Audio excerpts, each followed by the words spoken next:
This is Tim here from Your Six Studios. Today in this video I'm going to show you how to find your phone if you lose it with Google Find Hub. So this is really easy to do.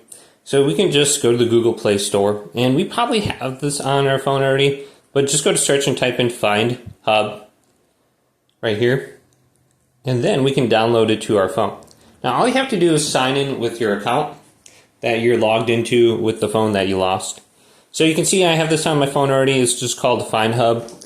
So I can select this now, and I can open it up. So let's open it up, and I'll go directly to my location. So if you don't see your location, you want to go to this little option right here, and then just go to locate.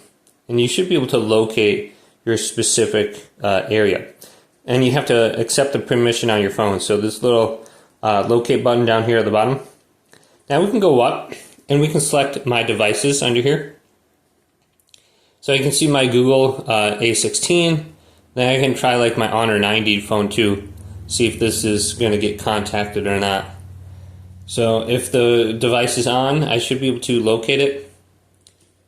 And then I can go to mark as lost, play sound, get directions down here at the bottom too. But we can go to the top right, and we can just sign in with our account right here. We can switch accounts too. So just use this to find your phones if you lost it. And you can go to Find Hub on a web browser too on your PC if you don't have another phone to log into that. Hopefully this video did indeed help you out.